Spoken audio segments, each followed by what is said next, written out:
Hello students, well আজকে আমরা alcohol ফেনলের last পার্টটা ছিল, ফেনলের কেমিক্যাল প্রপার্টিজের যে পার্টটা ছিল সেটা কভার করে নিচ্ছি। ঠিক আছে, গলা একটু ডাউন আছে, তো হোপফুলি সাউন্ড ঠিকঠাক আসছে, টেকনিক্যাল ঠিক আছে, সাউন্ডও ঠিকঠাক আসছে। সো ফাইন, আমরা একটু ফেনলের কেমিক্যাল প্রপার্টি পার্টটা চেক করে নিচ্ছি। আজকে স্টাডি করে নেবো, যেটাতে অলরেডি আমরা ক্লাস করে ফেলেছি কিন্তু তার রেকর্ডটা কমপ্লিট ছিল না। তো আজকে আমরা টোটাল ফেনলের কেমিক্যাল প্রপার্টিতে ফোকাস করছি। অ্যালকোহলের কেমিক্যাল প্রপার্টি অ্যান্ড অ্যালকোহলের প্রিপারেশন এই পার্টটা আমাদের হয়ে গেছে, ফেনলের প্রিপারেশন পার্টটাও আমাদের হয়ে গেছে। আমরা শুধু ফেনলের কেমিক্যাল প্রপার্টিতে আজকে ফোকাস করছি। এর মধ্যে ফেনলের কেমিক্যাল প্রপার্টির মধ্যে যেটা অ্যাসিডিক নেচার অফ ফেনল ছিল সেই পার্টটা আমরা কভার করেছিলাম। তো সেখানটা জাস্ট কুইক গো থ্রু করে দেবো, অ্যাসিডিক নেচার অফ দ্য ফেনলের এক্স্যাক্টলি কি বলা ছিল, তারপরে আমরা জেনারেল কেমিক্যাল প্রপার্টিতে ঢুকে যাব। তাহলে শুরু করা যাক। ওকে, আমরা এই পার্টটা পড়েছিলাম অলরেডি, আমাদের এটা ডিসকাস করা অ্যাসিডিক নেচার অফ ফেনল। তো তাও আরো একবার আমরা ডিসকাস করে নিচ্ছি, কি বলে দেখে নিচ্ছি কি বলতে চাইছে। আচ্ছা, ফেনল হচ্ছে এমনিতে অ্যাসিডিক ইন নেচার। প্রথমে আমরা জেনে নিই যে ফেনল কেন অ্যাসিডিক ইন নেচার। এটা জাস্ট কুইক গো থ্রু করে দিচ্ছি যে ফেনল কেন অ্যাসিডিক ইন নেচার। সো ফেনলে আছে হচ্ছে এই পার্টিকুলার গ্রুপটা OH ফাংশনাল গ্রুপ। এই OH ফাংশনাল গ্রুপের মধ্যে অক্সিজেন হচ্ছে ইলেকট্রোনেগেটিভ অ্যাটম কি করে, নিজের দিকে ইলেকট্রন পেয়ারকে হোল্ড করে, তার ফলে হাইড্রোজেনটা হয়ে যায় ইলেকট্রন ডেফিশিয়েন্ট। সুইটেবল বেসের প্রেজেন্সে হাইড্রোজেনটা H+ হয়ে আউট হয়ে যায়। সুইটেবল বেসের প্রেজেন্সে হাইড্রোজেন যদি H+ হিসেবে আউট হয়ে যায়, তাহলে ফেনল থেকে তৈরি হয় এই ফেনক্সাইড অ্যানায়নটা O- আর সঙ্গে H+। সো H+ রিলিজ হয়ে যায় বলে আমরা সেটাকে অ্যাসিডিটি বলে থাকি। This is the reason of phenols acidity. অর্থাৎ ছিল ফেনল অক্সিজেন ইলেকট্রোনেগেটিভ, তাই বন্ড পেয়ারকে নিজের দিকে উইথড্র করছে, এন্ড এই অবস্থায় সুইটেবল বেসের প্রেজেন্সে হাইড্রোজেনটা ইলেকট্রন ডেফিশিয়েন্ট হয়ে যাওয়ার জন্য H+ ফর্মে আউট হয়ে যাচ্ছে। ঠিক আছে, তাহলে অক্সিজেন ইলেকট্রোনেগেটিভ অ্যাটমের সঙ্গে যদি কেউ কোনো হাইড্রোজেন অ্যাটাচ থাকে, ইলেকট্রোনেগেটিভ অ্যাটমটা হাইড্রোজেনটাকে অ্যাট্রাক্ট করবে, হাইড্রোজেনটা H+ এ বেরিয়ে যাবে। That is the main funda of acidity. Okay, তাহলে এইটা অ্যাসিডিক নরমাল ফেনল। এবারে ফেনলের মধ্যে কি আছে, নরমাল ফেনলের যদি রেজোনেন্স চেক করা যায় তাহলে দেখা যাবে ফেনলে কোনো নতুন চার্জ সেপারেশন নেই, no charge separation in resonance. ডিটেলে যাচ্ছি না, এটা আগের ভিডিওতে অলরেডি আমরা ডিসকাস করেছি, দেখে নেবে সেই ভিডিওটা একবার। Okay, no charge separation during resonating structure. অর্থাৎ যখন রেজোনেন্স হচ্ছে, রেজোনেন্সটা কেমন করে হয় জাস্ট একবার একটা কুইক গো থ্রু করে নি। এই বন্ডটা এখানে আসে, তার জন্য এই বন্ডটা এখানে শিফট হয়, এই বন্ডটা এখানে শিফট হয়, এই বন্ডটা এখানে শিফট হয়, এইভাবে পুরো রেজোনেন্সটা চলতে থাকে। এই যে রেজোনেন্সটা হয় ফেনলে, যে রেজোনেন্সটা হয় এখানে প্লাস আর এফেক্ট শো হচ্ছে। কে প্লাস আর এফেক্ট শো করছে? এই অক্সিজেন অ্যাটমটা। তো এই রেজোনেন্সটাতে চার্জ সেপারেশন হয়, সরি নো চার্জ সেপারেশন না, চার্জ সেপারেশন হয়, charge separation in phenol resonance. Resonance যখন হয় তখন চার্জ সেপারেশন হয়। চার্জ সেপারেশনের কথাটা মানেটা কি, অক্সিজেন থেকে যখনই লোন পেয়ারটা প্লাস আর এফেক্টের থ্রু দিয়ে রেজোনেন্সে পার্টিসিপেট করছে এই বেনজিন রিং এর সঙ্গে, ফিনাইল রিং এর সঙ্গে, তখন অক্সিজেনের মাথায় আসে প্লাস চার্জ, আর এই পাই বন্ডগুলো যখন কার্বনের উপরে উইথড্র হয়ে যায় তখন অর্থ আর প্যারা পজিশনে আসে মাইনাস চার্জ। তার মানে অক্সিজেনের উপরে প্লাস চার্জ এবং অর্থ প্যারা পজিশনে মাইনাস চার্জ, এই জিনিসটা আসাটাকেই বলা হচ্ছে চার্জ সেপারেশন। অরিজিনাল মলিকুলটা নিউট্রাল ছিল, এখানে কোনো চার্জ এক্সিস্ট করছিল না, কিন্তু যখনই অক্সিজেন থেকে লোন পেয়ারটা এই পজিশনে আসছে ডাবল বন্ড তৈরি করতে, তখনই অক্সিজেনের মাথায় আসছে প্লাস চার্জ, আর এই পাই বন্ডগুলো অর্থ আর প্যারা পজিশনে মাইনাস চার্জ তৈরি করছে রেজোনেন্সের থ্রু দিয়ে। এটাকেই বলা হচ্ছে চার্জ সেপারেশন।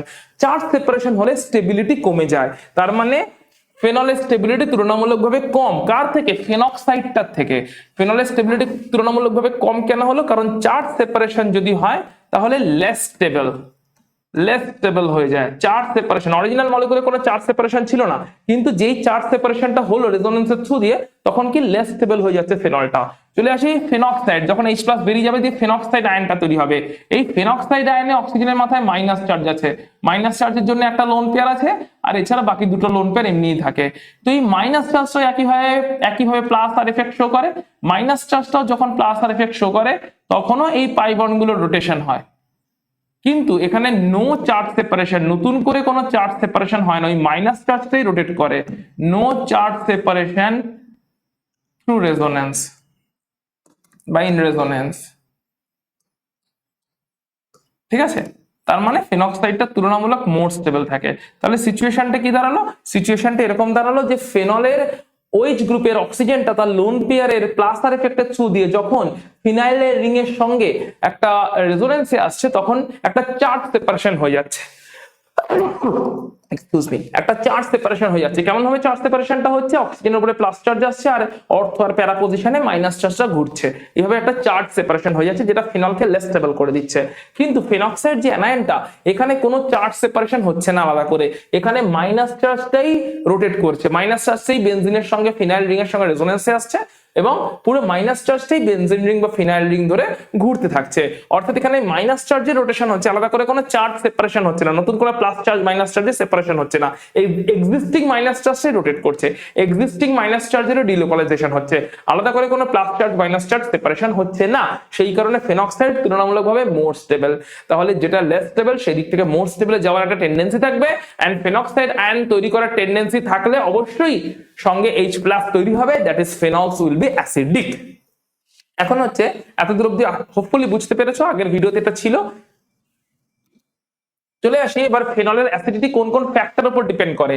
যদি ফেনলের যেই ফেনক্সাইড আয়নটা তৈরি হয়েছে, যদি ফেনলের সঙ্গে কোনো ইলেকট্রন উইথড্রয়িং গ্রুপ অ্যাটাচ থাকে, ইলেকট্রন উইথড্রয়িং গ্রুপ কিরকম? ইলেকট্রন উইথড্রয়িং গ্রুপ মানে হচ্ছে Nitro group, carboxylic acid group, cyanide group, chloro, bromo, এই সমস্ত কোনো ইলেকট্রন উইথড্রয়িং গ্রুপ অর্থ, মেটা, প্যারা যে কোনো পজিশনে যদি অ্যাটাচ থাকে, তাহলে কি হবে? এই মাইনাস চার্জটা, যেহেতু ইলেকট্রন উইথড্রয়িং গ্রুপ অ্যাটাচ আছে, এই মাইনাস চার্জের এই যে রেজোনেন্স, এটা আরো এনহ্যান্সড হবে, মাইনাস চার্জের রেজোনেন্স এনহ্যান্সড হবে। ঠিক আছে, ইলেকট্রন উইথড্রয়িং গ্রুপ থাকলে মাইনাস চার্জের অ্যানায়ন, মাইনাস চার্জের ডিলোকালাইজেশনটা আরো এনহ্যান্সড হবে। কেন? মাইনাস চার্জটা এমনি বেনজিনের দিকে আসছিল, ফেনক্সাইডে যেটা একটু আগে আমরা দেখলাম, ফেনক্সাইডে কি দেখলাম? যে ফেনক্সাইডে আমরা দেখলাম যে মাইনাস চার্জটা এমনি বেনজিনের দিকে আসছিল। এবারে বেনজিনের সঙ্গে যদি কোনো ইলেকট্রন উইথড্রয়িং গ্রুপ অ্যাটাচ থাকে, তাহলে মাইনাস চার্জটাকে আরো বেনজিনের দিকে টেনে নেবে, সেই ইলেকট্রন উইথড্রয়িং গ্রুপটা মাইনাস চার্জটাকে আরো নিজের দিকে টেনে নেবে। তার মানে মাইনাস চার্জের তার মানে হচ্ছে ইলেকট্রন উইথড্রয়িং গ্রুপের প্রেজেন্সে মাইনাস চার্জের আরো ভালো ডিলোকালাইজেশন হবে, বেটার ডিলোকালাইজেশন হবে, বেটার রেজোনেন্স হবে, এন্ড অবভিয়াসলি অক্সিজেনের মাথা থেকে মাইনাস চার্জটার বার্ডেন যত ইলেকট্রন উইথড্রয়িং গ্রুপের দিকে through the resonance of the benzene ring যত ইলেকট্রন উইথড্রয়িং গ্রুপের দিকে চলে যাবে, অক্সিজেনের মাথা থেকে মাইনাস চার্জের বার্ডেন যত চলে যাবে এইভাবে, তত ফেনক্সাইড স্টেবিলিটি পাবে। ফেনক্সাইড রাইট সাইডে তৈরি হয়, ফেনক্সাইড যত স্টেবিলিটি পাবে, এই যে ফেনক্সাইড রাইট সাইডে তৈরি হয়েছিল ফেনল থেকে ফেনক্সাইড, সো রাইট সাইডে যেটা আছে ফেনক্সাইড, সে যত স্টেবিলিটি পাবে, অবভিয়াসলি করেসপন্ডিং ফেনল তত বেশি অ্যাসিডিক হবে, তত H+ বার করে দিয়ে ফেনক্সাইড তৈরি করার চেষ্টা করবে, তত বেশি অ্যাসিডিক হবে। তার মানে পুরো গল্পটা হচ্ছে মাইনাস চার্জ প্লাস আর এফেক্টের থ্রুতে বেনজিনের সঙ্গে রেজোনেন্স করে। এখন বেনজিনে যদি এমন কেউ অ্যাটাচ আছে যে মাইনাস চার্জ থেকে আরো টেনে নিচ্ছে, ইলেকট্রন উইথড্রয়িং গ্রুপ অ্যাটাচ আছে, electron withdrawing group minus charge থেকে আরো টেনে নিচ্ছে, তাহলে কি হচ্ছে? মাইনাস চার্জ আরো ডিলোকালাইজড হয়ে যাচ্ছে বেনজিনের দিকে, এন্ড এর ফলে অক্সিজেনের উপর থেকে মাইনাস চার্জের বার্ডেন কমে যাচ্ছে। যত কমে যাচ্ছে তত ফেনক্সাইড স্টেবল, তত ফেনলটার টেন্ডেন্সি তৈরি হচ্ছে ফেনক্সাইড তৈরি করার আর অ্যাসিডিটি শো করার। ক্লিয়ার? এটা হচ্ছে ইলেকট্রন উইথড্রয়িং গ্রুপের রেসপেক্টে। কিন্তু যদি ইলেকট্রন ডোনেটিং গ্রুপ থাকে, এমন কোন গ্রুপ আছে ইলেকট্রন ডোনেটিং গ্রুপ, কেমন? যেমন হচ্ছে OCH3, যাদের কাছে লোন পেয়ার্স আছে, এরকম গ্রুপ, NH2, অ্যালকিল গ্রুপ, এই সমস্ত গ্রুপ যদি প্রেজেন্ট থাকে, ঠিক আছে, এই সমস্ত গ্রুপ যদি প্রেজেন্ট থাকে, তাহলে কি হবে? একই হবে, ফেনক্সাইড আয়ন তো তৈরি হয়েছে, ফেনক্সাইডের মাইনাস চার্জ রেজোনেন্স করার চেষ্টা করছে, ফেনক্সাইডের মাইনাস চার্জ কি চেষ্টা করছে? রেজোনেন্সে পার্টিসিপেট করার চেষ্টা করছে, কিন্তু ইলেকট্রন ডোনেটিং গ্রুপ কি করছে? ইলেকট্রন ডেনসিটি আরো বেনজিনের দিকে ঠেলছে, অক্সিজেনের মাথায় তৈরি হওয়া মাইনাস চার্জকে নেবে কোথায়? উল্টে আরো বেনজিনের দিকে ঠেলছে। ফিনাইল রিংটা যেটুকু মাইনাস চার্জের ডিলোকালাইজেশন করানোর চেষ্টা করছে, সেটুকু কেউ আটকে দিচ্ছে, কারণ ইলেকট্রন ডোনেটিং গ্রুপ মাইনাস চার্জের ডেনসিটি আরো ঠেলছে বেনজিনের দিকে, বেনজিন থেকে তুলছে না, বেনজিন থেকে তুললে অক্সিজেনের মাইনাস চার্জ ডিলোকালাইজড হয়ে যেত, স্টেবিলিটি পেত, ফার্স্ট কেসটা হতো। কিন্তু যেহেতু বেনজিন থেকে তুলছে না, উল্টে বেনজিনের দিকে ইলেকট্রন ডোনেটিং গ্রুপগুলো আরো মাইনাস চার্জের ডেনসিটি বাড়িয়ে দিচ্ছে, তো অক্সিজেনের মাইনাস চার্জ আরোই কম আসছে টুয়ার্ডস দ্য বেনজিন রেজোনেন্সে পার্টিসিপেট করতে। তার মানে সেই ফেনক্সাইড গুলো লেস স্টেবল হচ্ছে, ফেনক্সাইডটা যদি লেস স্টেবল হয়, অবভিয়াসলি তার করেসপন্ডিং ফেনল গুলো লেস অ্যাসিডিক হবে। So this is all about acidity of phenol. এবার এগুলোর মধ্যে ফার্দার ক্লাসিফিকেশনস আছে, ইলেকট্রন ডোনেটিং গ্রুপ বা উইথড্রয়িং গ্রুপটা অর্থ অ্যাটাচ না মেটা অ্যাটাচ না প্যারা অ্যাটাচ, তার উপরে ফার্দার সিকোয়েন্স ডিসাইড হবে যে ইনক্রিজিং অর্ডার বা decreasing order of the acidity, সেটা আগের ভিডিওতে আমরা কভার করেছিলাম ডিটেলে, তাই এখানে আমরা বললাম না, জাস্ট এটা কুইক রিভিশন করে দিলাম।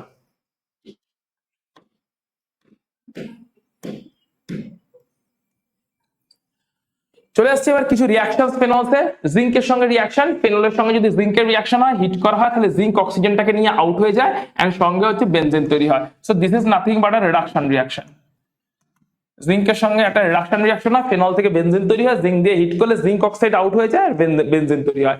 জিঙ্ক দিয়ে হিট করলে জিঙ্ক অক্সিজেনটাকে নিয়ে জিঙ্ক অক্সাইড হয়ে আউট হয়ে যায়, সঙ্গে বেনজিন তৈরি হচ্ছে।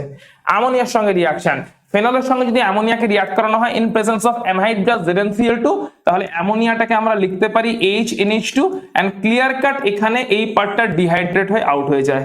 ফেনলের OH গ্রুপ এবং অ্যামোনিয়ার হাইড্রোজেন ডিহাইড্রেট হয়ে আউট হয়ে যায়, NH2 গ্রুপটা ইন হয়ে যায়। So you are getting aniline molecule in presence of anhydrous ZnCl2 and high temperature like 675 kelvin temperature. তাহলে ফেনলকে যদি অ্যামোনিয়া প্রেজেন্সে, অ্যানহাইড্রাস ZnCl2 প্রেজেন্সে হাই টেম্পারেচারে হিট করা হয়, তাহলে এই ডিহাইড্রেশনটা হয়, NH2 গ্রুপটা ইন হয়ে যাচ্ছে। So this is a dehydration reaction.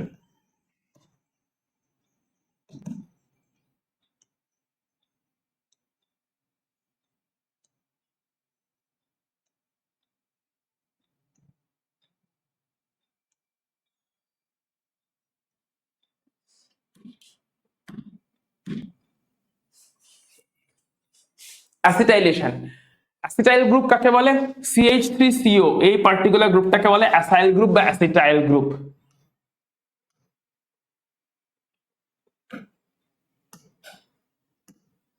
দেখে নেওয়া যাক কম্পাউন্ডের অ্যাকচুয়াল স্ট্রাকচার কেমন। CH3C ডাবল বন্ডেড ও ক্লোরিন, এটা হচ্ছে অ্যাকচুয়াল স্ট্রাকচার, ঠিক আছে। অ্যাসিটাইল গ্রুপ, পিরিডিনের প্রেজেন্সে যদি রিঅ্যাকশন করানো হয়, পিরিডিনের প্রেজেন্সে রিঅ্যাকশন করলে কি হবে? অক্সিজেন, এই দেখো এই Cl আর এখান থেকে হাইড্রোজেন, ফেনলের হাইড্রোজেন আর এখান থেকে অ্যাসিটাইল ক্লোরাইডের ক্লোরিন HCl তৈরি করে আউট হয়ে যাচ্ছে। অ্যাসিটাইল ক্লোরাইডের ক্লোরিন আর ফেনলের হাইড্রোজেন এটা তৈরি করে আউট হয়ে যাচ্ছে, HCl তৈরি করে আউট হয়ে যাচ্ছে। তাহলে অক্সিজেনের সঙ্গে জুড়ে যাচ্ছে কে? অক্সিজেনের সঙ্গে জুড়ে যাচ্ছে এই গ্রুপটা COCH3। অক্সিজেনের সঙ্গে জুড়লো COCH3, এই গ্রুপটা COCH3, CH3CO নয় কিন্তু COCH3। অর্থাৎ হাইড্রোজেনটা যেই আউট হয়ে গেল ক্লোরিনের সঙ্গে, ক্লোরিনটা বেরিয়েছে কোন অ্যাটম থেকে? কার্বনটা থেকে, C ডাবল বন্ডেড ও কার্বন থেকে। তাহলে এই ফেনলের অক্সিজেনের সঙ্গে জুড়বে কোন অ্যাটমটা? C ডাবল বন্ড ও এরই কার্বন অ্যাটমটা, রাইট? তাই ফেনলের সঙ্গে জুড়ছে, অক্সিজেনটার সঙ্গে জুড়ে গেল COCH3 and obviously HNCl out হয়ে গেছে ইন প্রেজেন্স অফ পিরিডিন। এই রিঅ্যাকশনটা হচ্ছে। একইভাবে যদি অ্যাসিটাইল ক্লোরাইড না দিয়ে অ্যাসিটিক অ্যানহাইড্রাইড দিই, তাহলেও সেম রিঅ্যাকশন হবে। এখানে এই পার্টটার সঙ্গে, এই অ্যাসিটেট পার্টটার সঙ্গে হাইড্রোজেন আউট হবে, দিয়ে অ্যাসিটিক অ্যাসিড তৈরি করবে, ঠিক আছে। আর এই পার্টটা CH3CO একইভাবে জয়েন করে যাবে, CH3CO অক্সিজেনের সঙ্গে জয়েন করে যাবে, কার্বনটা অক্সিজেনের সঙ্গে জয়েন করে যাবে, ওকে। C ডাবল বন্ডের ওর কার্বনটা। সো দিস ইজ কল্ড, এখানে কি হলো? অক্সিজেনের সঙ্গে COCH3 গ্রুপ জুড়ে গেল, এস্টার তৈরি হলো, phenyl acetate. COCH3 group acyl group বা অ্যাসিটাইল গ্রুপ, এটা অক্সিজেনের সঙ্গে জয়েন করে গেল। এখানে হয়েছিল হাইড্রোজেনের সঙ্গে ক্লোরিনটা আউট হয়ে গেছিল HCl হিসাবে, এখানে হাইড্রোজেনের সঙ্গে এই অ্যাসিটেট অ্যানায়নটা আউট হয়ে যাচ্ছে অ্যাসিটিক অ্যাসিড হিসাবে। পড়ে থাকা অ্যাসাইল গ্রুপ বা অ্যাসিটাইল গ্রুপ CH3CO, এই গ্রুপটা অক্সিজেনের সঙ্গে জয়েন করে যাচ্ছে, দিয়ে OCOCH3, ও তার সঙ্গে COCH3 অ্যাসিটেট, ফিনাইল অ্যাসিটেট বা এস্টার তৈরি করছে। নেক্সট হচ্ছে ফ্রাইজ রিঅ্যারেঞ্জমেন্ট। এই যে পেলে, এই দুটো কম্পাউন্ড যে পেলে, মানে ফিনাইল অ্যাসিটেট যেটা পেলে এই স্টেপসের থ্রু দিয়ে, ওকে যদি ফার্দার অ্যালুমিনিয়াম ক্লোরাইড দিয়ে হিট করা হয়, তাহলে এই COCH3 গ্রুপটা অর্থো আর প্যারা পজিশনে শিফট হয়ে যায়, রিঅ্যারেঞ্জমেন্ট হয় বেসিক্যালি, নামেই লেখা আছে। So this is a kind of rearrangement reaction, rearrangement হলো। তাহলে ফ্রাইজ রিঅ্যারেঞ্জমেন্ট কিন্তু শুধু এই স্টেপসটা, এটাকে পাওয়ার জন্য ফার্স্ট স্টেপটা আছে অ্যাসিটাইলেশন। ফেনলের উপরে দিলাম অ্যাসিটাইল ক্লোরাইড বা অ্যাসিটিক অ্যানহাইড্রাইড, যেটাই দিই না কেন, CH3CO এই গ্রুপটা অক্সিজেনের সঙ্গে জয়েন করবে, হাইড্রোজেনের সঙ্গে রিমেনিং পার্টটা, এখানে ক্লোরিন HCl হিসেবে বেরোচ্ছে, এখানে অ্যাসিটেট অ্যাসিটিক অ্যাসিড হিসেবে বেরোচ্ছে। ফেনলের অক্সিজেনের সঙ্গে জয়েন করছে COCH3 পার্টটা। একবার ওটা পেয়ে গেলে, ওর উপরে যদি এই পুরোটা হচ্ছে পিরিডিনের প্রেজেন্সে, একবার এটা পেয়ে গেলে AlCl3 দিয়ে যদি হিট করা হয়, এটা পেয়ে গেছে, এবার AlCl3 দিয়ে হিট করছে, তাহলে কি হবে? এই COCH3 গ্রুপটা অর্থো আর প্যারা পজিশনে রিঅ্যারেঞ্জড হয়ে শিফট হয়ে যাচ্ছে, ঠিক আছে। এটাকে বলে ফ্রাইজ রিঅ্যারেঞ্জমেন্ট। COCH3 অর্থো আর প্যারাতে শিফট হয়েছে, এন্ড ফেনলের ওটা OH হয়ে গেছে, ফেনলের ওটা হয়ে গেছে OH। অ্যানহাইড্রাস AlCl3 প্রেজেন্সে হিট করলে ফেনলের O হয়ে যাচ্ছে OH, আর COCH3 পার্টটা শিফট হয়ে যাচ্ছে তোমার অর্থো এবং প্যারা পজিশনে। নেক্সট চলে আসছি, বলছে বেনজয়েলেশন, শর্টেন-বাউম্যান রিঅ্যাকশন। একই রকম ভাবে বেনজয়েলেশন মানে এখন ফেনলে দেবো বেনজয়েল ক্লোরাইড, অ্যাসিটাইল ক্লোরাইড দিলে দিচ্ছিলাম CH3COCl, বেনজাইল ক্লোরাইড হলে কি দেব, বেনজিন রিং COCl, ঠিক আছে, বেনজিন রিং COCl এটাই দেবো। অ্যাসিটাইল ক্লোরাইড হলে দিচ্ছিলাম CH3COCl, বেনজাইল ক্লোরাইড হলে কি দেবো, বেনজিন রিং COCl এটাই দেবো। ঠিক আছে, তাহলে কোন গ্রুপটা জয়েন করে যাবে, এই পার্টিকুলার গ্রুপটা জয়েন করে যাবে, কারণ ক্লোরিনের সঙ্গে হাইড্রোজেন আউট হচ্ছে as usual in presence of NaOH। ঠিক আছে, প্রত্যেকটা ক্ষেত্রে কিন্তু মিডিয়াম আলাদা আলাদা থাকছে, কোথাও পিরিডিন থাকছে, কোথাও NaOH থাকছে, ঠিক আছে, কোথাও অ্যালুমিনিয়াম ক্লোরাইড থাকছে, সো মিডিয়ামে আলাদা আলাদা রিএজেন্ট প্রেজেন্ট থাকছে। তাহলে যখনই আমি বেনজয়েলেশন করছি তাহলে বেনজয়েল ক্লোরাইড দিতে হবে। সো এটা যদি CH3 হতো, CH3COCl আগেরটাতেই ছিল, CH3COCl এটাকে বলতাম অ্যাসিটাইল ক্লোরাইড, যেটা আগেরটাই হয়েছিল। এখন আছে C6H5COCl বেনজয়েল ক্লোরাইড, ঠিক আছে, ফিনাইল রিং COCl। ড্র করে দেখে দিয়েছি স্ট্রাকচারটা কেমন দেখতে লাগবে। সো C6H5COCl যদি দেওয়া হয় তাহলে কোন গ্রুপটা ঢুকবে, বেনজয়েল গ্রুপটা ঢুকবে। বেনজয়েল গ্রুপ মানে C6H5CO এই গ্রুপটা ঢুকবে। তাহলে হাইড্রোজেনটা আউট হয়ে যাচ্ছে ক্লোরিনের সঙ্গে, NaOH এর প্রেজেন্সে দিয়ে HCl তৈরি করছে, আর C6H5CO এই পার্টিকুলার গ্রুপটা অক্সিজেনের সঙ্গে জয়েন করছে, অক্সিজেনের সঙ্গে জয়েন করছে কিন্তু অ্যাকচুয়ালি CO C6H5, ঠিক আছে, ও CO C6H5। সবসময় মনে রাখতে হবে যেটা আউট হচ্ছে, Cl আউট হচ্ছে, Cl আউট হচ্ছে, তার করেসপন্ডিং কার্বনটাই অ্যাটাচ হবে, এই কার্বনটাই কিন্তু অ্যাটাচ হতে চলেছে। ঠিক আছে, যেটা যেখান থেকে ক্লোরিন আউট হচ্ছে তার করেসপন্ডিং কার্বনটাই অ্যাটাচ হবে। ক্লোরিন আউট হচ্ছে এখান থেকে, বেনজয়েল ক্লোরাইডে ক্লোরিন আউট হচ্ছে এখান থেকে, অ্যাসিটাইল ক্লোরাইডে ক্লোরিন আউট হচ্ছে এখান থেকে, তাই C ডাবল বন্ডেড ও এর কার্বনটাই কিন্তু অ্যাটাচ হচ্ছে অক্সিজেনের সঙ্গে, ফেনলিক অক্সিজেনের সঙ্গে, H এবং Cl HCl তৈরি করে আউট হচ্ছে। This is called Schotten Baumann reaction, benzoylation হলো। গ্রিগনার্ডের সঙ্গে রিঅ্যাকশন কি হচ্ছে দেখে নেওয়া যাক। C6H5OH ফেনল, তার সঙ্গে যদি CH3MgI গ্রিগনার্ড রিএজেন্ট দেওয়া হয় তাহলে কি হয়, OH এর অক্সিজেন আর গ্রিগনার্ডের অ্যালকিল গ্রুপ এরা মিলে তৈরি করে অ্যালকেন, বাকি পার্টটা গ্রিগনার্ডের সঙ্গে চলে যায়। ফেনলের হাইড্রোজেন আর গ্রিগনার্ডের অ্যালকিল গ্রুপ, ফেনলের হাইড্রোজেন আর গ্রিগনার্ডের অ্যালকিল গ্রুপ এরা মিলে তৈরি করে একটা অ্যালকেন, CH3H, দেখতে পাচ্ছ CH4 তৈরি হয়েছে, গ্রিগনার্ডের বাকি পার্টটা আউট হয়ে যায়। চলে আসছে electrophilic substitution reaction. So already আমরা জানি ফেনলের রেজোনেন্স কেমন হবে, চলো একবার দেখে নেওয়া যাক। এই লোন পেয়ারটা এই পজিশনে ডাবল বন্ড তৈরি করার চেষ্টা করছে, প্লাস আর এফেক্ট শো করছে, তার জন্য ডাবল বন্ডটা এই পজিশনে, অর্থ পজিশনে মাইনাস চার্জ ফর্মে উইথড্র হয়ে যাচ্ছে। So this is the minus charge. ওইটা আবার এই পজিশনে ডাবল বন্ড তৈরি করার চেষ্টা করছে, আর এখান থেকে ডাবল বন্ডটা মাইনাস চার্জ হিসেবে প্যারা পজিশনে উইথড্র হয়ে যাচ্ছে। প্যারা পজিশনে যে মাইনাস চার্জ আছে সেটা আবার ডাবল বন্ড তৈরি করার চেষ্টা করছে নেক্সট পজিশনে, এন্ড অর্থ পজিশনে মাইনাস চার্জ আবার উইথড্র হয়ে যাচ্ছে, অর্থ পজিশনে মাইনাস চার্জ আবার ডাবল বন্ড তৈরি করার চেষ্টা করছে, এন্ড লোন পেয়ারটা অক্সিজেনের কাছে আবার ব্যাক করে আসছে। সো দিস ইজ দ্য ফেনলের রেজোনেন্সিং স্ট্রাকচারস। ফেনলের এই রেজোনেন্সিং স্ট্রাকচারস গুলোকে দেখে না কেন, যেটা তখন বলছিলাম যে ফেনলের রেজোনেন্সিং স্ট্রাকচারে কি হবে, চার্জ সেপারেশন হবে। সো ক্লিয়ারলি দেখতে পাচ্ছ অরিজিনাল ফেনল নিউট্রাল ছিল, কিন্তু যেই ফেনলের রেজোনেন্স শুরু হয়েছে plus charge and minus charge develop হয়ে গেছে। ঠিক আছে, তো ফেনলের রেজোনেন্সিং স্ট্রাকচারে ক্লিয়ারলি দেখতে পাচ্ছ চার্জ সেপারেশন হয়েই থাকে, এটাকেই বলছে চার্জ সেপারেশন। ফেনলের রেজোনেটিং স্ট্রাকচারে ক্লিয়ারলি দেখতে পাচ্ছ চার্জ সেপারেশন হচ্ছে, প্লাস চার্জ মাইনাস চার্জের মধ্যে সেপারেশন হচ্ছে, এটাকেই বলা হচ্ছে চার্জ সেপারেশন। দেখতেই পাচ্ছ ক্লিয়ারলি যে এই যে টোটাল ইলেকট্রোফিলিক সাবস্টিটিউশন রিঅ্যাকশনস এর রেসপেক্টে ফেনলের রেজোনেন্স স্টাডি করলে দেখতে পাওয়া যাচ্ছে মাইনাস চার্জের ডেনসিটি অর্থ আর প্যারা পজিশনে বেশি, অর্থ আর প্যারা পজিশনে ইলেকট্রন ডেনসিটি রিচ। তাই বাইরে থেকে যদি কোনো একটা ইলেকট্রোফাইল অ্যাপ্রোচ করার চেষ্টা করে, বাইরে থেকে যদি কোনো একটা ইলেকট্রোফাইল অ্যাপ্রোচ করার চেষ্টা করে, সে ক্লিয়ারলি অর্থ আর প্যারা পজিশনকেই টার্গেট করবে, কারণ অর্থ আর প্যারা পজিশনটা ইলেকট্রন দ্বারা রিচ আছে। অর্থ আর প্যারা পজিশনে যেহেতু ইলেকট্রন রিচ, তাই ইলেকট্রোফাইল টার্গেট করলে অর্থ প্যারাতেই নিজেকে অ্যাটাচ করার চেষ্টা করবে, এটাকেই বলছি ইলেকট্রোফিলিক সাবস্টিটিউশন রিঅ্যাকশনস। এরকম রিঅ্যাকশনস আমরা এর আগে অনেকবার দেখেছি, আর একবার দেখে নেওয়া যাক। ব্রোমিনেশন, অ্যাকুয়াস মিডিয়ামে যদি 3টে ব্রোমিন মলিকুল দেওয়া হয় তাহলে 3টে ব্রোমিন মলিকুল থেকে 3টে ব্রোমোনিয়াম আয়ন তৈরি হয়। 3টে ব্রোমোনিয়াম আয়ন কি করে, অর্থ আর প্যারা পজিশনে ক্লিয়ারলি সাবস্টিটিউট করে দেয়, সঙ্গে 3টে HBr আউট হয়ে যায়। অ্যাকুয়াস সলিউশন যেহেতু পোলার, তাই এখানে খুব বেশি আয়ন্স তৈরি হয়ে যাওয়ার চান্সেস থাকে, কারণ পোলার সলভেন্টে আয়ন্স এক্সিস্ট করতে পারে। তাই আয়ন্স যদি বেশি তৈরি হয়, সবকটা আয়ন মিলে একটাই ফেনলকে পুরো ছেকে ধরবে এবং 3টে পজিশনেই, দুটো অর্থ আর একটা প্যারা, 3টে পজিশনেই সাবস্টিটিউট করে দেবে, ট্রাইব্রোমোফেনল টাইপের মলিকুল পাবো। কিন্তু যদি আমি চাই না একটা অর্থ আইসোমার পাই, একটা প্যারা আইসোমার পাই, একটার মধ্যেই সবকটা সাবস্টিটিউট হয়ে যাচ্ছে, এরকমটা চাই না, তাহলে আমাকে মিডিয়ামটা পোলার থেকে নন পোলারে আসতে হবে, যাতে কম আয়ন তৈরি হয়, পোলার মিডিয়ামে আয়ন বেশি তৈরি হয়ে যায়।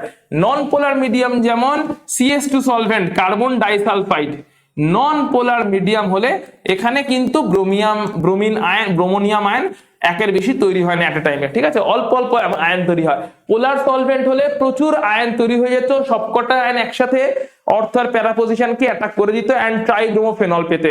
কিন্তু যদি নন পোলার অর্গানিক সলভেন্ট নেওয়া হয় তাহলে কি হবে, আয়নসের অ্যামাউন্ট লেস থাকবে, লেস আয়নসটা একে একে সাবস্টিটিউট করবে, কেউ অর্থতে সাবস্টিটিউট করবে, কেউ প্যারাতে সাবস্টিটিউট করবে। প্যারাটা যেহেতু মোর স্টেবল কারণ বা সিমেট্রিক্যাল, তাই এটা মেজর প্রোডাক্ট হিসেবে পাবো।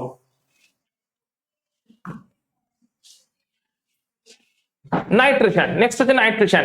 ডাইলিউট HNO3 দিয়ে যদি নাইট্রেশন করানো হয় তাহলে একই হবে, অর্থ এবং প্যারা পজিশনে ক্লিয়ারলি দেখতে পাচ্ছ নাইট্রো গ্রুপ ইনসার্ট হয়ে গেছে, কারণ এখানে ইলেকট্রোফাইল যেটা জেনারেট হচ্ছে সেটা হচ্ছে NO2+। ক্লিয়ারলি আমরা জানি প্যারাটা মেজর আইসোমার হবে, কারণ হচ্ছে ওটা মোর stable because of the symmetry. এবারে ইন্টারমলিকুলার আর ইন্ট্রামলিকুলার হাইড্রোজেন বন্ডিং সম্পর্কে দেখে নেওয়া যাক। অর্থ যে আইসোমারটা তৈরি হয়েছে এটা ortho isomer, this is the nitro group. ফেনলের রেসপেক্টে ক্লিয়ারলি দেখতে পাচ্ছ ফেনলের রেসপেক্টে অর্থ পজিশনেই নাইট্রোটা আছে, ফেনল তার ঠিক পাশের পজিশন, ফেনলের ওই যেখানে আছে ঠিক তার পাশের পজিশনেই নাইট্রো আছে, দ্যাট ইজ অর্থ নাইট্রোফেনল। এই পার্টিকুলার কম্পাউন্ডটা অর্থ নাইট্রোফেনলে থাকে একটা ইন্ট্রামলিকুলার হাইড্রোজেন বন্ডিং, এই হাইড্রোজেন বন্ডিংটা এইখানে ফেনলের OH গ্রুপের হাইড্রোজেন আর নাইট্রোর অক্সিজেন। অবভিয়াসলি OH গ্রুপের hydrogen electron deficient partial plus charge আছে, নাইট্রো গ্রুপের নাইট্রোজেনের মাথায় নাইট্রো গ্রুপের অক্সিজেনের মাথায় মাইনাস চার্জ আছে, অপোজিট চার্জ একে অপরকে অ্যাট্রাক্ট করছে within the same molecule. Same মলিকুলারই একটা পোর্শনে আছে পার্শিয়াল প্লাস চার্জ ওয়ালা হাইড্রোজেন, সেম মলিকুলারই অন্য পোর্শনে আছে মাইনাস চার্জ ওয়ালা অক্সিজেন, তাদের মধ্যে একটা টেম্পোরারিলি হাইড্রোজেন বন্ডিং তৈরি হচ্ছে, এটাকে বলে ইন্ট্রামলিকুলার। একই মলিকুলের দুটো সাইড দুটো অ্যাটমের মধ্যে, একই মলিকুলের দুটো অ্যাটমের মধ্যে যখন ইন্ট্রামলিকুলার মলিকুল হাইড্রোজেন বন্ডিং তৈরি হয় তখন কি হয়, তখন হচ্ছে এই মলিকুলটা ইন্ডিভিজুয়াল মলিকুল হিসেবে এক্সিস্ট করে। এই মলিকুলটা অন্য কারোর সঙ্গে জয়েন করতেই চাইবে না, কারণ ইন্ডিভিজুয়াল মলিকুল হিসাবে এক্সিস্ট করছে বিকজ একই মলিকুলের একটা এন্ড অন্য এন্ডের সঙ্গে বন্ড করে নিয়েছে, একই মলিকুলের একটা দিক অন্য দিকের সঙ্গে বন্ড করে নিয়েছে। তোমার যদি রাইট হ্যান্ড আর লেফট হ্যান্ড একে অপরের সাথে ফ্রেন্ডশিপ করে নেয় তাহলে তোমার হ্যান্ড গুলো অন্য কারোর সাথে ফ্রেন্ডশিপ কেমন করে করবে, দূরের অন্য কারোর সাথে অন্য কোনো পার্সনের সাথে কেমন করে ফ্রেন্ডশিপ করবে। রাইট হ্যান্ড আর লেফট হ্যান্ড একে অপরের সাথে ফ্রেন্ডশিপ করে নিয়েছে, তাহলে রাইট হ্যান্ড আর লেফট হ্যান্ড যদি একে অপরের সাথে ফ্রেন্ডশিপ করে নেয় তাহলে অন্য কারোর জন্য আমার হাতই অ্যাভেলেবেল নেই, আমি কেমন করে অন্য কোনো মানুষের সাথে ফ্রেন্ডশিপ করতে পারি। এই জিনিসটাই হচ্ছে এখানে, যে এই মলিকুলটার অলরেডি কি আছে, এই মলিকুলের হাইড্রোজেন অ্যাটম আর এই মলিকুলারই অক্সিজেন অ্যাটম একে অপরের সঙ্গে ইন্ট্রামলিকুলার হাইড্রোজেন বন্ডিং এ ইনভলভড হয়ে গেছে। যেহেতু ইন্ট্রামলিকুলার হাইড্রোজেন বন্ডিং এ ইনভলভড হয়ে গেছে সুতরাং ইন্ডিভিজুয়াল মলিকুল হিসেবে এক্সিস্ট করছে, অন্য কারোর সাথে এর বন্ড তৈরি করার পসিবিলিটি নেই, চান্সেস খুবই কম। ইন্ট্রামলিকুলার যদি কেউ হয়ে যায় হাইড্রোজেন বন্ডিং এর রেসপেক্টে, সেই মলিকুলগুলো already individual discrete separated molecule হিসেবে এক্সিস্ট করে, যাদেরকে খুব কম টেম্পারেচারেই ভেপারে পাঠিয়ে দেওয়া হয়, তাই এদের বয়লিং পয়েন্ট লো হয়, কারণ অলরেডি আগে থাকতেই ইন্ডিভিজুয়াল ডিসক্রিট সেপারেটেড মলিকুল হিসেবে এক্সিস্ট করছে, কোনো অ্যাসোসিয়েশন নেই যাকে ব্রেক করতে হবে, তার জন্য হাই হিট এনার্জি লাগবে ভেপারে পাঠানোর জন্য। তাই অলরেডি যেহেতু এর ইন্ডিভিজুয়াল অল্প এনার্জিতেই ভেপারে চলে যায় এন্ড অবভিয়াসলি বয়লিং পয়েন্ট কম হয়। কিন্তু যেখানে ইন্টারমলিকুলার হাইড্রোজেন বন্ডিং থাকে যেমন প্যারানাইট্রোফেনলে, এখানে নাইট্রো গ্রুপটা এখানে আছে একটা ফেনলের, কিন্তু OH গ্রুপ কিন্তু অনেক দূরে আছে, তাহলে এই ফেনলটার নাইট্রো আর OH এর মধ্যে কিন্তু কোনো ইন্ট্রামলিকুলার হাইড্রোজেন বন্ডিং পসিবল নয়। অর্থাৎ এদের দুটো হাত এত দূরে আছে যে অন্যদের সঙ্গে ওকে হাত ধরতে হবে, নিজেরা তো রাইট হ্যান্ড আর লেফট হ্যান্ডের মধ্যে ফ্রেন্ডশিপ করতে পারবে না, দূরের অন্য মানুষের সঙ্গে, রাইট হ্যান্ডকেও তার পাশের মানুষের সঙ্গে ফ্রেন্ডশিপ করতে হবে, লেফট হ্যান্ডকেও তাই করতে হবে। তো অবভিয়াসলি এটা একটা ফেনল এন্ড এটা ছিল তোমার সেকেন্ড ফেনল, এটা সেকেন্ড ফেনলের OH আর সেকেন্ড ফেনলের নাইট্রো। সো কি করছে, এরা নিজেরা যেহেতু ফ্রেন্ডশিপ করতে পারছে না, অবভিয়াসলি এখানে এইরকম একটা হাইড্রোজেন বন্ডিং তৈরি হচ্ছে, একটা ফেনলের অক্সিজেনের সঙ্গে অন্য ফেনলের হাইড্রোজেনের, একটা ফেনলের অক্সিজেনের সঙ্গে অন্য ফেনলের হাইড্রোজেনের মধ্যে ইন্টারমলিকুলার হাইড্রোজেন বন্ডিং তৈরি হচ্ছে। এই অবস্থাতে মলিকুলগুলো অ্যাসোসিয়েটেড মলিকুল হিসেবে এক্সিস্ট করছে, অ্যাসোসিয়েটেড মলিকুল মানে কি, মলিকুলগুলো একে অপরের সঙ্গে হাত ধরাধরি করে আছে, একটা মলিকুলের একটা অ্যাটম অন্য মলিকুলের অন্য অ্যাটমের সঙ্গে জয়েন করে আছে ইন্টারমলিকুলার বন্ডিং এর থ্রু দিয়ে, তার ফলে এদের মধ্যে অ্যাসোসিয়েশন আছে, স্ট্রং বন্ডিং এক্সিস্ট করছে, ওটাকে ব্রেক করতে হবে আগে, তবে গিয়ে লিকুইডকে ভেপারে পাঠানো যাবে, এন্ড তার জন্য বয়লিং পয়েন্ট হাই হতে চলেছে। তাহলে খেয়াল রাখতে হবে ইন্টারমলিকুলার হাইড্রোজেন বন্ডিং যদি তৈরি হয় paranitrophenol boiling point high, intramolecular hydrogen bonding তৈরি হয় অর্থোনাইট্রোফেনল বয়লিং পয়েন্ট লো। চলে আসছি নাইট্রেশন। যদি দেখা যায় কনসেন্ট্রেটেড সালফিউরিক অ্যাসিড দিয়ে যদি নাইট্রেশনের ফার্স্ট স্টেপে পিক্রিক অ্যাসিড তৈরি হবে, কনসেন্ট্রেশন প্রথমে ফেনলের উপরে কি দিয়েছি, ফেনলের উপরে দিয়েছি কনসেন্ট্রেটেড সালফিউরিক অ্যাসিড এট 373 কেলভিন টেম্পারেচার, তাতে জেনারেট হয়েছে যে ইলেকট্রোফাইলটা সেটা হচ্ছে SO3H+, এই SO3H+ অর্থো আর প্যারা পজিশনে ইলেকট্রোফিলিক সাবস্টিটিউশন করবে। পুরো মিক্সচারটার উপরে যদি কনসেন্ট্রেটেড HNO3 দিয়ে হিট করে দিই তাহলে ডিসালফোনেশন হবে। ডিসালফোনেশন মানে অর্থো আর প্যারা থেকে SO3H বেরিয়ে যাবে, দেন ডিসালফোনেশনের পরে নাইট্রেশন হবে। নাইট্রেশন মানে অর্থো আর প্যারাতে একই মলিকুলের অর্থো আর প্যারাতে পুরো একদম নাইট্রো গ্রুপগুলো ইন হয়ে যাবে, এইটাকে বলে ট্রাইনাইট্রোফেনল বা পিক্রিক অ্যাসিড। 2,4,6 ট্রাইনাইট্রোফেনল বা এটাকে পিক্রিক অ্যাসিড বলে। এই কনভার্সন অনেক সময় দেয়।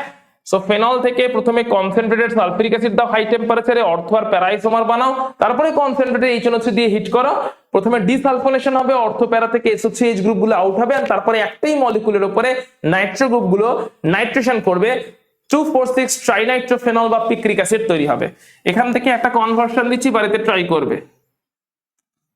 কনভার্সন হচ্ছে বেনজিন থেকে কি করে পিক্রিক অ্যাসিড যাব, বেনজিন থেকে ফেনলে আসতে হবে, ফেনল থেকে এই রিঅ্যাকশনসটা করতে হবে। সো বেনজিন থেকে ফেনল ফলোড বাই বেনজিন থেকে পিক্রিক অ্যাসিড, প্রথমে বেনজিন থেকে ফেনল, দেন ফেনল থেকে পিক্রিক অ্যাসিড, তাহলে বেনজিন থেকে পিক্রিক অ্যাসিড। এই কনভার্সনটা বাড়িতে ট্রাই করবে। দেখে নাও, বেনজিন টু পিক্রিক অ্যাসিড। আচ্ছা, সালফোনেশন অলরেডি পড়লাম।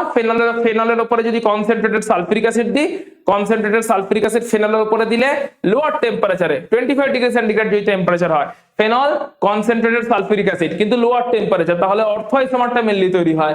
যদি হায়ার টেম্পারেচার আসে তাহলে প্যারা আইসোমারটা মেনলি তৈরি হয়, অর্থাৎ হায়ার টেম্পারেচারে প্যারাটা হয় মেন প্রোডাক্ট, লোয়ার টেম্পারেচারে অর্থো আইসোমারটা হয় মেন প্রোডাক্ট যখন আমরা কনসেন্ট্রেটেড সালফিউরিক অ্যাসিড দিয়ে ফেনলকে ট্রিট করি। Prudhoe-Kraft ক্যালকুলেশন এগুলো অলরেডি আমরা জানি। যদি অ্যানহাইড্রাস অ্যালুমিনিয়াম ক্লোরাইড আর CH3Cl, অ্যানহাইড্রাস অ্যালুমিনিয়াম ক্লোরাইডের সঙ্গে কি দিচ্ছি, CH3Cl যদি দেওয়া হয় তাহলে এখানে CH3+ ইলেকট্রোফাইলটা জেনারেট করে যায়, আর এই ইলেকট্রোফাইলটা যেই জেনারেট করে গেল ওটা অর্থো আর প্যারা পজিশনে সাবস্টিটিউশন করে দেয়।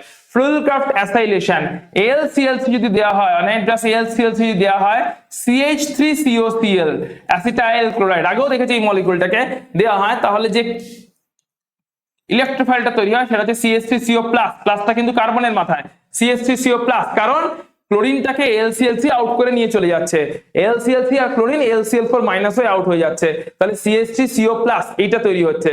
তাহলে CH3CO+টা কোথায় কোথায় যাবে, অর্থো আর প্যারাতে যাবে। প্রাইস রিঅ্যারেঞ্জমেন্টেও কিন্তু সেম প্রোডাক্ট পেয়েছিলাম, প্রাইস রিঅ্যারেঞ্জমেন্টও ফেনলের উপরে দিয়েছিলাম CH3COCl, তারপরে আলটিমেটলি এই প্রোডাক্টটাই পেয়েছিলাম। মনে রাখতে হবে ওখানে রিএজেন্ট হিসেবে পিরিডিন ছিল, এখানে অ্যালুমিনিয়াম ক্লোরাইড আছে। পিরিডিন থাকলে সেই প্রাইস রিঅ্যারেঞ্জমেন্টের দিকে রিঅ্যাকশন চলে যাবে, অ্যানহাইড্রাস AlClC থাকলে Prudhoe-Kraft অ্যাসাইলেশন হবে।